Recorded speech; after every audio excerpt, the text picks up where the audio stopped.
پیارے نبی صلی اللہ علیہ وسلم فرمایا کرتے تھے من صمت نجا، جو خاموش رہا اس نے نجات پائی۔ من حسن اسلام المرء ترکہ ما لا یعنی، آپ علیہ الصلوۃ والسلام فرما رہے کہ آدمی کے اسلامیت کا حسن و کمال، اس کا جمال اس چیز میں ہے کہ جو چیز ضروری نہیں، مفید نہیں، اس کو چھوڑ دے۔ یہ آدمی کے اسلام کا حسن ہے، اس کا کمال ہے، اس کی خوبصورتی ہے۔ انس کا فرمان ہے ایک دن اللہ کے نبی صلی اللہ علیہ وسلم نے ابو ذر سے کہا، ابو ذر میں تجھے دو ایسی خصلتیں بتاتا ہوں جو پشت پر بہت ہلکی پھلکی لیکن میزان میں بہت بھاری، بظاہر وہ بہت ہلکی پھلکی چیزیں ہیں لیکن میزان کے ترازو میں ان کا وزن بہت ہے۔ ابو ذر فرمان لگے رضی اللہ تعالیٰ عنہ، میں نے عرض کیا یا رسول اللہ وہ دونوں خصلتیں ضرور بتلائیے۔ تو پیارے رسول صلی اللہ علیہ وسلم نے فرمایا زیادہ خاموش رہنے کی عادت اور حسن اخلاق۔ فرمایا قسم اس ذات پاک کی جس کے قبضہ میں میری جان ہے، مخلوقات کے اعمال میں یہ دونوں چیزیں بے مثل ہیں۔ لوگوں کے اعمال میں یہ دونوں چیزیں بے مثل ہیں، ان کی مثال کوئی نہیں۔ اچھے اخلاق اور کم بولنے کی عادت۔ حضرت لقمان حکیم جس کا ذکر اللہ نے قرآن میں فرمایا ہے، نبی نہیں تھے لیکن اللہ نے ان کی بڑی تعریف فرمائی، وَلَقَدْ آتَيْنَا لُقْمَانَ الْحِكْمَةَ، ہم نے انہیں حکمت دی، عقل و دانش، سمجھ بوجھ، رائے میں سلامتی، دین کی فہم میں بلندی۔ غلام تھے، سیاہ رنگ کے تھے، ہونٹ موٹے موٹے تھے۔ ایک مرتبہ بیٹھے ہوئے ایک شخص آیا، کہنے لگے لقمان تم وہی نہیں ہو جو ہمارے ساتھ بکریاں چرایا کرتے تھے فلاں فلاں وادی میں؟ کہا میں وہی ہوں۔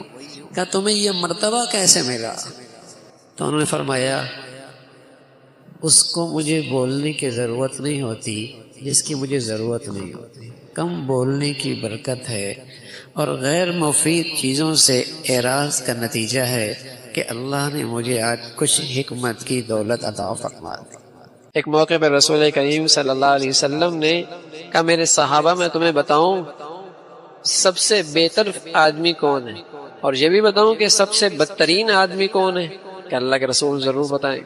فرمایا سب سے بہتر آدمی وہ ہے کہ لوگ اس کی طرف سے خیر کی امید رکھیں اور لوگ اس کی طرف سے شر پہنچنے سے معمون اور محفوظ ہوں۔ یعنی اس کے بارے میں لوگوں کی رائے یہ ہو کہ ساری دنیا سے نقصان پہنچ سکتا ہے، اس بندے سے شر نہیں پہنچ سکتا۔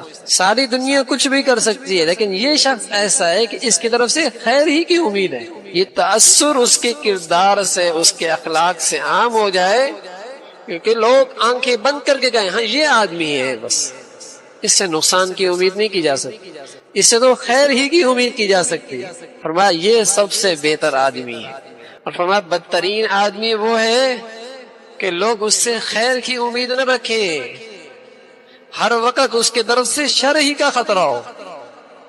تو میرے دوستو یہ دو پیمانے ہیں، اپنے آپ کو کس پیمانے میں اپنی زندگی میں پا رہے ہیں خود اندازہ کر سکتے کہ لوگوں کا، معاشرے کا میرے بارے میں کیا تاثر ہے، میرے گھر والوں کا کیا تاثر ہے، میرے خاندان کا میرے بارے میں کیا تاثر ہے، میرے بہن بھائیوں کا میرے بارے میں کیا تاثر ہے، اور کون سے خانے کے اندر ہے، خیر والے میں یا شر والے میں۔ تو مسلمان کا اخلاق ایسا ہوتا کہ پڑوس والا بھی متاثر ہوتا۔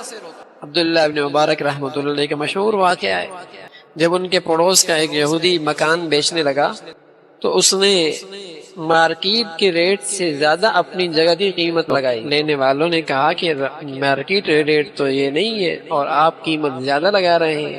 اس نے کہا یہ میں بھی جانتا ہوں کہ مارکیٹ کا ریٹ یہ نہیں ہے، لیکن کیا کروں، پڑوس عبداللہ ابن مبارک کا ہے، ایسا پڑوس بھی تمہیں کہیں نہیں ملے گا، اس لیے ریٹ زیادہ ہے کہ تمہیں پڑوس عبداللہ ابن مبارک کا مل رہا ہے۔